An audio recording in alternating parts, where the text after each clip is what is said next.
एक बहुत बड़ा कंसेप्ट आपसे मिला कि एक तो हमारी द्रव्य आत्मा जो कि तत्व रूप के अंदर है, जो कि तत्व है, द्रव्य है, और वो शुद्ध स्वरूप के अंदर वो तो मोक्षगामी है, मोक्ष स्वरूप में है, वो तो अक्रिया है, कुछ भी नहीं करती, मात्र उसकी हाजिरी, और हाजिरी भी कैसी, वो है तो सब कुछ है, वो नहीं है तो एवरीथिंग इज जीरो, वो वन है, एवरीथिंग इज जीरो, जो आप एग्जाम्पल देते हैं। तो ये सारा जो करने वाला है ये प्रतिष्ठित आत्मा है, और प्रतिष्ठित आत्मा एक ऐसी चीज है, मान लीजिए कलेक्ट्रेट कैसा होता है किसी जिले में कि हर एक को वहां जाना ही होता है, चाहे या न चाहे। प्रतिष्ठित आत्मा में अज्ञा को जाना होता है, प्रज्ञा को जाना होता है, और प्रोसेसिंग फैक्ट्री जो है हमारी मन बुद्धि चित्त अहंकार है, उसको जुड़ना होता है, भावों को जुड़ना होता है, विचारों को जुड़ना होता है, कॉजेस डालने होते हैं, नए जन्म की तैयारी करनी होती है, चार्ज होता है, डिस्चार्ज होता है। यानी एक सबसे बड़ी फैक्ट्री जो आपने दी है, प्रतिष्ठित आत्मा एक बहुत बड़ा उपकार किया है आप अध्यात्म विज्ञान देकर के। तो हम पुनः, क्योंकि इस फैक्ट्री को समझ गए, तो इसका मतलब पूरा अध्यात्म विज्ञान समझ में आ गया, हमारा दृष्टि विज्ञान समझ में आ गया, और उस फैक्ट्री को हम अच्छी तरह से समझना चाहते हैं, और यही सबसे बड़ा जो है विज्ञान है इसको समझना। तो कृपया थोड़ा प्रतिष्ठित आत्मा को और सभी चीज़ों से जोड़ करके पुनः बताया आपने, लेकिन हम क्या भुलक्कड़ है, भूल जाते हैं, और इसको बार बार बार बार आप बताएंगे तो फिर हृदयंगम हो जाएगा, जैसे बच्चे को बार बार कराना होता है। तो कृपया थोड़ा और प्रतिष्ठित आत्मा पर प्रकाश डालिए अध्यात्म विज्ञान की दृष्टि।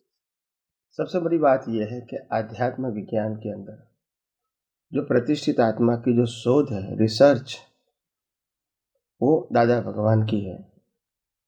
उन्होंने ये हमको अपने अनुभव से बताया कि प्रतिष्ठित आत्मा है, उसके बिना पुरुषार्थ करने वाला कौन है वो समझ में नहीं आएगा।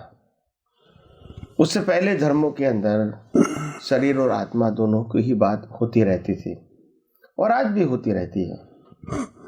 उसमें प्रतिष्ठित आत्मा का उल्लेख नहीं है, और प्रतिष्ठित आत्मा का उल्लेख न होने के कारण लोग ये धर्म को धर्म तक ही सीमित रखेंगे, विज्ञान की ओर आगे नहीं बढ़ सकते, क्योंकि उनको मालूम ही नहीं है कि कर्म बनाने वाले कौन है और कर्म के भुगतान करने वाले कौन है।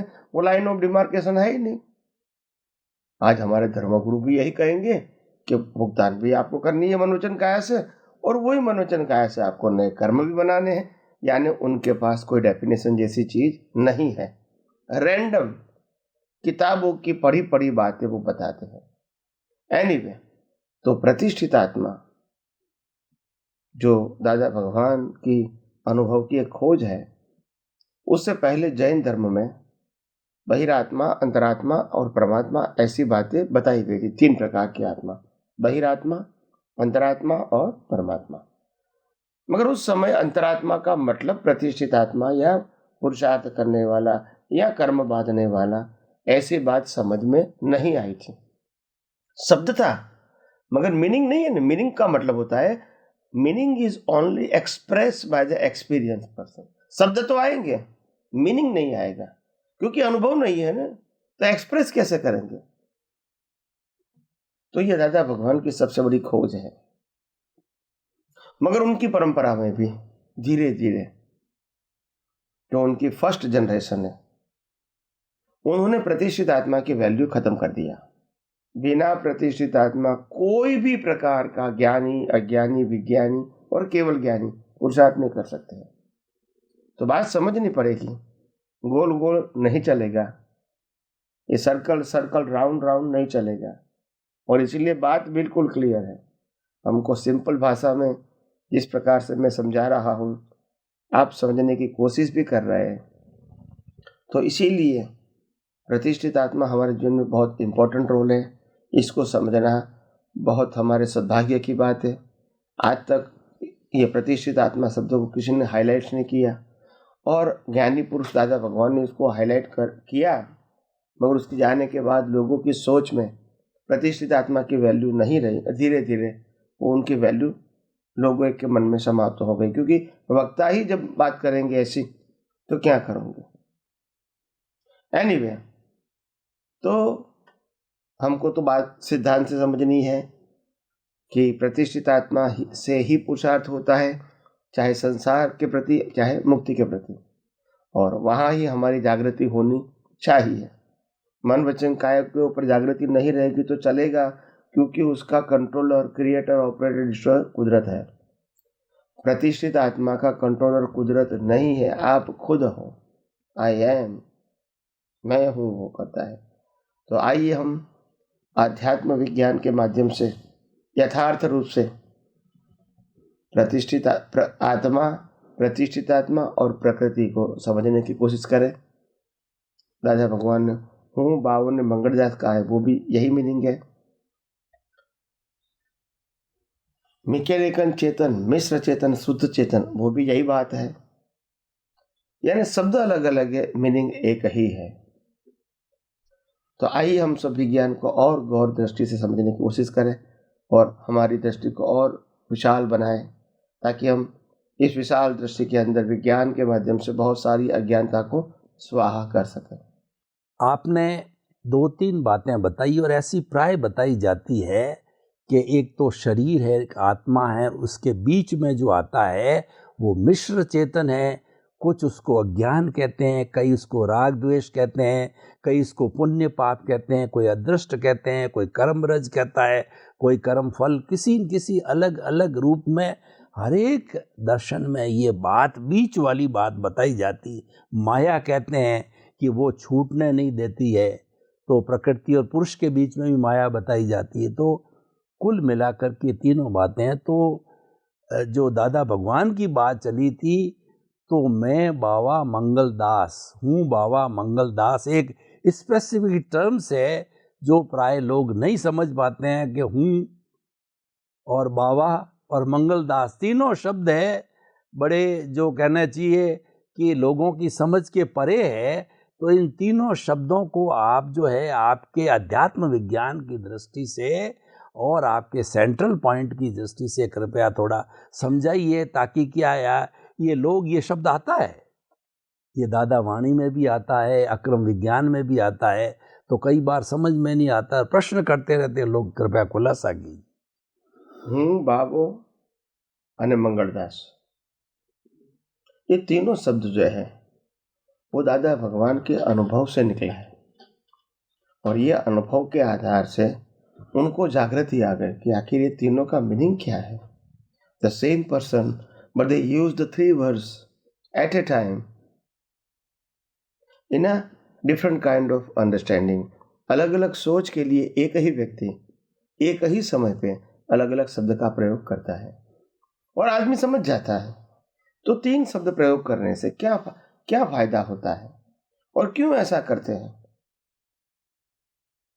तो उन्होंने सिंपल भाषा में बताया कि पहले आप एग्जाम्पल सुनो, बाद में उनका आध्यात्मिक बेनिफिट क्या है वो बताओ। तो उन्होंने कहा कि ठंडी की मौसम थी और रात का समय था, करीब 11-12 घड़ी में बज चुके थे, और एक व्यक्ति हमारे घर के बाहर आई। तो अंदर से ही पूछा कि भाई आप कौन हो? तो उन्होंने कहा मैं हूं। तो फिर दूसरा प्रश्न पूछा कि भाई मैं हूं का मतलब क्या है? Who is you are real speaking, वास्तव में आप कौन, आपका रेफरेंस क्या है? आप व्यक्ति हो वो तो समझ में आ गया, मगर कौन से व्यक्ति हो? तो उन्होंने कहा मैं तो सन्यासी हूं, बाबा जिसको बोलते हैं सन्यासी हूं। तो उन्होंने बताया हो तुम सन्यासी, मगर मंगलदास सन्यासी नाम वाले हो। फिर उन्होंने गेट ओपन किया। मतलब एक व्यक्ति को 3 स्टेज की बात करनी पड़ेगी तभी वो आइडेंटिफाई कर पाए। हालांकि 3 व्यक्ति नहीं, एक ही है, मगर एक व्यक्ति की 3 अवस्थाएं हैं। जब उन्होंने हूं कहा, आप कौन हो? तो मैं हूं कहा, मतलब वो तो कॉमन बात है, मैं हूं। जब कोई व्यक्ति होगा तो मैं हूं तो बोलेगा। तो यानी मैं हूं वो, मैं शुद्धात्मा हूं, वो सबके लिए क्या है? कॉमन है। फिर उन्होंने कहा मैं बाबा हूं, यानी वो पर्टिकुलर हो गया, कैटेगरी। क्या हो गई? कैटेगरी। बाबा का मतलब होता है संसारी नहीं है, त्यागी हो। This identification, simple identification. Star stage हुआ। ये बाबा तो है, मगर बहुत सारे बाबा है, तो आप कौन हो? बहुत सारे सन्यासी है। बोला मेरा नाम मंगलदास है। यानी पर्टिकुलर हुआ। क्या हुआ? रिलेटिव सत्य का पर्टिकुलर। तो ये रिलेटिव सत्य में बाबा है, अरे मंगलदास है। अंदर जो पुरुषार्थ करने वाला है, प्रतिष्ठित आत्मा, वो बाबा है, और शुद्धात्मा है वो मैं हूँ। बाबो और मंगलदास। तो ये विजन हमारे सामने रहना चाहिए, ताकि हमारा जो जीवन है वो धीरे धीरे आगे बढ़े। आइए हम सब यही आध्यात्म विज्ञान को और गौर से और गहराइयों से समझने की कोशिश करें, और हमारा खुद का ही जीवन धर्ममय, मंगलमय बनाए। यही मेरी आप सबको शुभकामना है। हमारे भारत का जो पारिवारिक सिस्टम है वो अद्वितीय है। अगर गहराई में जाओ, सभी चीज़ों को ध्यान में रखो, तो ऐसा जो पारिवारिक सिस्टम है विश्व के 210 कंट्री वर्तमान में आपको कहीं नहीं मिलेगा। जब एक लड़का लड़की की शादी होती है तो कितने रिलेशन मल्टीप्लाइज होते हैं, काका ससुर, नाना ससुर और ननंद भुजाई और सास ससुर, कितनी बातें मिलती है और कितना मल्टीप्लिकेशन होता है। और एक कहा जाता है कि हमने तो 7 पीढ़ी की नींव लगाई है, और 7 फेरे क्या, 7 जन्मों और 7 प्रतिज्ञाएं और 7 जन्मों के साथ रहने की बातें। ये सब चीजें क्या है? ये इसलिए बनाया कि व्यक्ति शादी होने से मृत्यु तक जो है एक सिस्टम में रहे, और उस सिस्टम में रह करके और वो आगे से आगे बढ़ता रहे, और कई परिवारों से समाज भी बना है। तो इसका अर्थ ये हुआ कि व्यक्ति के बाद में बड़ा घटक होता है वो परिवार होता है। और आजकल माता पिता खानदानी लड़की या लड़का चाहते हैं, और वो क्या चाहता है देखिए, कि लव मैरिज या इंटरकास्ट मैरिज, माता पिता के सब सपने चूर चूर। माता पिता करोड़पति है तो करोड़ों रुपया खर्च करके लाजवाब शादी करता है, खूब अच्छा दहेज देता है, मेरी बेटी प्रसन्न रहेगी। गए वहाँ पे तू मैं, और वो घर आके बैठ जाती है या डाइवोर्स हो जाता है। और ऐसी कई समस्याएं हैं जो कि बच्चों से जुड़ी हुई, हालांकि गलती केवल बच्चों की नहीं है, लेकिन माता पिता कह रहे मैंने तो कोई गलती करी नहीं, मैंने व्यसन पाला नहीं, बच्चों के साथ दुर्व्यवहार नहीं किया, बच्चों को संभाला, प्रेम से बात करी। लेकिन जब ऐसी स्थिति पैदा हो जाती तो कृपया ये जो विघटन चल रहा है परिवारों में, किस तरीके से सभी एकजुट रहे, तो कृपया ये बहुत बर्निंग इश्यू है। तो इस न्यूक्लियर फैमिली होती जा रही है, तो कृपया इसके ऊपर थोड़ा सा अध्यात्म विज्ञान की दृष्टि से मार्गदर्शन दीजिए, ताकि फैमिलीज के अंदर बिखराव ना हो। हमारी जो भारतीय संस्कृति है और इसमें जो विचारधाराएं हैं, वो समाज ने नहीं, सन्यासियों ने बनाई, ऋषि मुनियों ने बनाई। उनके पास बहुत दीर्घ दृष्टि थी, विशाल दृष्टि, और विशाल दृष्टि और परिपक्व दृष्टि थी। और इसीलिए उन्होंने समाज के लोगों के लिए एक अच्छी धारणा बनाई कि हमको पति पत्नी के रूप में 7 भव साथ में रहना है। ये 7 फेरा, इसका कॉन्सेप्ट क्या था? उनकी भावना उसमें ये छुपी हुई थी कि आज एक पत्नी को, एक पति को आप समझ रहे दोनों, हो सकता है 40-50 साल साथ में रहो, 60 साल तक साथ में रहो, और दोनों एक दूसरे की प्रकृति को समझ सकते हैं बहुत हद तक। तो वही प्रकृति अगर नेक्स्ट बर्थ में आती है तो आपको दोनों को समझने में आसान होती है। फिर वही तीसरे भाव में आएंगे तो समझने में आसान होगी और ज़्यादा मैच्योरिटी आएगी। और जब आप एक दूसरे को समझ पाओगे, फिर आपको आपके गोल के मुताबिक आपको आगे बढ़ना आसान हो जाएगा। कंप्लेन इन क्वेश्चन नहीं रहेंगे, क्योंकि आप एक दूसरे को समझ चुके हैं। अभी उनके लिए आपको, आपके लिए उनको ज़्यादा सोचने की आवश्यकता नहीं होगी। उसके बाद आप आपके गोल के मुताबिक मुक्ति के मार्ग में, धर्म के मार्ग में, आध्यात्म के मार्ग में आगे बढ़ना आपके लिए आसान हो जाएगा। मगर आज क्या होता है, पति पत्नी तो पढ़े लिखे तो है ही, हो सकता है दोनों नौकरी भी करते हैं, यानी पैसे की भी बात नहीं है, एजुकेशन की भी बात नहीं है, मगर दोनों का गोल अलग अलग है। दोनों का गोल एक दूसरे के साथ एडजस्ट होने में नहीं है। दोनों का गोल यही होता है कि मैं अपना जीवन जो बिता रहा हूं, ये मेरी चॉइस है या उनकी चॉइस है। जहां तक साथ में रहते हैं इतना ही एडजस्टमेंट की बात है। और उसके बाद जैसे 1 2 3 4 5 6 7 8 9 10 साल हो जाते हैं, शादी करने के बाद बच्चे भी हो जाते हैं, फिर सोचते हैं कि कोई बात नहीं, चलो भाई कैसे भी करके बच्चे को बड़ा कर दो। ऐसे करते वो बच्चे को बड़ा करने में अपना मन लगा देते हैं। और पति होता है जो समझते हैं कि मैं पैसा कमा रहा हूँ ताकि मेरा परिवार चले, उसमें मन लगा देता है। अभी एक दूसरे के साथ एडजस्ट होने की बात समाप्त हो गई। समझते नहीं है, वो जीते हैं साथ में और बार बार टकराव होता है, क्योंकि एक दूसरे को समझने की कोशिश ही नहीं करते। वो सोच चली गई। अगर सात भाव की बात होती तो मैं क्या कहूंगा, भैया तो सात भाव की बात है, आखिर झगड़ा करने से क्या फायदा। एक दूसरे को समझना पड़ेगा, एक दूसरे के साथ एडजस्ट होना पड़ेगा, एक दूसरे को सहयोग करना पड़ेगा। और हम दोनों मानते हैं कि हम एक दूसरे के बिना अधूरे हैं, जीवन में भी, परिवार में भी, धर्म में भी और मुक्ति के मार्ग में भी। तो क्यों न हम एक दूसरे को समझने की कोशिश करें। हम ये नहीं कहेंगे कि मेरी मर्जी के मुताबिक तुम चलो और तुम्हारी मर्जी के मुताबिक मैं चलूं, ये बात नहीं है। मगर समझने की कोशिश करने का मतलब दोनों की प्रकृति को एक दूसरा एडजस्ट हो जाता है समझ के बाद। और दोनों का एक ही ध्येय होना चाहिए कि मुझे मुक्ति चाहिए।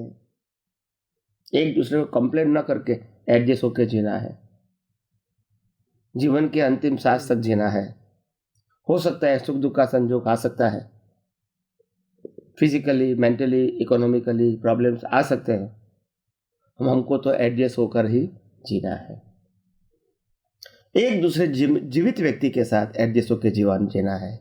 पैसा कम है ज़्यादा है वो इम्पोर्टेंट बात नहीं है। वो खाना मिलता है, कपड़ा मिलता है, रहने के लिए छत है, वो मिनिमम रिक्वायरमेंट हमारी होनी चाहिए। बाकी जो मिलता है वो एक्स्ट्रा आइटम है, वो मिले या न मिले हमारे जीवन में क्लेश नहीं होना चाहिए। मगर आज क्या होता है, खाना भी मिलता है, कपड़ा भी मिलता है और रहने का भी मिलता है। कंप्लेन किसकी होती है, नेसेसिटी की नहीं, इच्छाओं की, शौक की। और इसलिए दोनों में क्या होता है, क्लेश होता है। और जब क्लेश होता है तो ये क्लेश आज की बात नहीं है। इसके दिमाग में से एक दूसरा निकाल देते हैं कि नेक्स्ट बेस्ट में मेरी यही वाइफ चाहिए, ये हस्बैंड चाहिए, वो निकाल दिया। अभी आपने निकालने के बाद 25 साल जिएंगे, वो कैसा जिएंगे, just like to adjust for temporary. मेरे विचार में से तो आप निकल गए, मेरे गोल में से निकल गए, मेरे ध्येय में से तो निकल गए, मगर व्यवहार रहा मेरा। बस मेरा गोल अभी चेंज हो गया, मेरे को ऐसा नहीं, ऐसा पति चाहिए, ऐसी वाइफ चाहिए, खत्म हो गई बात। तो बहुत बड़ी बात थी ये। ठीक है, छोटे विजन से, छोटी सोच से, लिमिटेड सोच से ऐसी बातें समझ में नहीं आती है हम लोगों को। मगर जब ब्रॉड विजन होता है तो समझ में आता है कि इसका मीनिंग क्या है। आप समझे? तो इसीलिए घर में, परिवार में भी ऐसा होता है, उसका कारण यही है।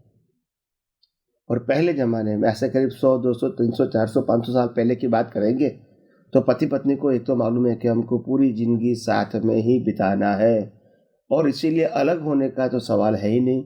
चाहे कंप्लेन करूं, चाहे गुस्सा करूं, वो भी कंप्लेन करे, गुस्सा करे, साथ ही रहना है। और इसीलिए झगड़ा भी वो कम करते थे। लोग कहते थे कि आप तो कमज़ोर हो, आप तो सहन करते हो। नहीं, एक्चुअली वो सहन नहीं करते थे। वो जानते थे कि जलाना भी हमको है, बुझाना भी हमको है, ऐसी प्रक्रिया क्यों करेंगे। उससे बेटर कीप मम एंड एडजस्ट। मैं भी इंसान हूँ, वो भी इंसान है, समझ जाएंगे कि मैंने गलती किया है, बहुत हो गया। कि झगड़ा करने से ही मालूम होगा इसको कि उन्होंने गलती किया, मैं कहूँगा तो ही मालूम होगा इनको कि गलती किया, क्या उसको मालूम नहीं है? मगर जब अहम आ जाता है तो सही बात भी गलत लगती है। अहम आ जाता है तो सब कुछ दांव पे लगा देते हैं। मैं कैसे भी करके अभी तुमको छोड़ूंगी नहीं, घर में ही नहीं रखूंगी, बर्बाद कर दूंगी, ऐसी ऐसी बातें करते हैं। ये गलती हो गई मेरे माँ बाप की, मेरी, जो भी कहूँगे, यानी मन टूट गया फिर, क्योंकि हमारी सोच क्या हो गई, लिमिटेड हो गई। अपेक्षा बढ़ गई, सोच लिमिटेड हो गई। एक दूसरे को जीने की जो सोच थी वो छोटी हो गई, वो बड़ी होनी चाहिए, और अपेक्षा कम होनी चाहिए, उल्टा हो गया। सोच बड़ी होनी चाहिए तो छोटी हो गई, अपेक्षा कम होनी चाहिए तो बड़ी हो गई, और हमारा सबका जीवन क्या हो गया, एकदम डिफिकल्ट, क्लेश वाला। और थोड़े समय के बाद ही हम अपनी सोच को बदल देते हैं कि नहीं, भले जिएंगे साथ में, ऐसा हस्बैंड नहीं चाहिए, ऐसी वाइफ नहीं चाहिए। आप समझो कि हस्बैंड वाइफ के साथ दोनों को जीना है 15, 20, 25 साल, ऐसी सोच बदलने के बाद भी वो जीवन कैसा रहेगा? जब मेरी सोच में आपका इंटरेस्ट नहीं है, आपकी सोच में मेरा इंटरेस्ट नहीं है, तो क्लेश तो होना ही है। जब वैल्यू ही नहीं है आप मेरे विजन में, सिर्फ हम निभा रहे हैं, समझते, इंटरेस्ट नहीं है, निभा रहे हैं, समाज की बदौलत, बच्चों की बदौलत, परिवार की बदौलत हम संभाल रहे हैं, मगर इंटरेस्ट नहीं रहेगा, वैल्यू नहीं रहेगा, और क्लेश तो होगा ही, कंप्लेंट भी होगी, क्योंकि आपको पसंद नहीं है ना। और जब आपको मालूम है कि नहीं सास बहू तक यही रहने वाला है, तो गलती भी करेगा तो कोई कहेगा कि तुम्हारे हस्बैंड तो ऐसा करता है, नहीं, वो तो कभी कभी करता है, ठीक है, मेरी गलती हो गई तो गुस्सा हो गया, और उनका स्वभाव है, वास्तव में वो दिल के बहुत बड़े, ऐसे करके आप उसको मोड़ देंगे। तो बात यही है, हमारी दृष्टि की बात है। जब हमारी दृष्टि छोटी हो जाती है, संघर्ष बहुत बढ़ जाता है। जब हमारी दृष्टि विशाल हो जाती है, संघर्ष होता ही नहीं है, या तो बहुत कम होता है। तो इसीलिए मैं समझता हूँ कि आज के जवान युवती भी जिस प्रकार से शॉर्ट टेम्पर होते हैं, हर चीज़ों को इंस्टेंट मानते हैं, खाना भी इंस्टेंट, कपड़ा भी इंस्टेंट, मकान भी इंस्टेंट, नौकरी भी इंस्टेंट, बार बार बदलते रहो, ऐसे लाइफ में मैरिज को भी इंस्टेंट मानते हैं। आज पसंद आया साथ में रहेंगे, नहीं पसंद आया तो अलग हो जाएंगे। तो ये कोई वैल्यू नहीं रही, मशीन जैसा हो गया। इंसानियत और मुक्ति का गोल वो नहीं रहा, मोह का, सुख का, आनंद का साधन। और वो जहाँ तक मेल जुल होती है तो हम साथ में रहेंगे, नहीं तो नहीं रहेंगे। ये लिमिटेड सोच के कारण वो नहीं मालूम कितने भाव भगड़ते हैं हमारे दोनों के, और बच्चे की बर्बादी होती है वो तो अलग। जब माँ बाप का प्रेम नहीं मिलेगा, माँ बाप ही झगड़ते रहेंगे, आप संस्कार क्या देंगे बच्चे को? तो इसीलिए मैं समझता हूँ ये आध्यात्मिक विज्ञान यही कहता है, कम से कम आपकी सोच बहुत ब्रॉड बनाओ, छोटी मत बनाओ। अगर ये छोटी बनाओगे तो मैं समझता हूँ आपके लिए ये बहुत नुकसानदायक है, आपके लिए, आपके परिवार के लिए, सबके लिए नुकसानदायक है। तो आइए हम सब यही आध्यात्म विज्ञान को और गहराइयों से और डीपली, शार्पली समझने की कोशिश करें, हमारी खुद की दृष्टि बहुत विशाल बनाएं, और हम खुद अपना जीवन धर्ममय और मंगलमय बनाएं। यही मेरी शुभकामना है।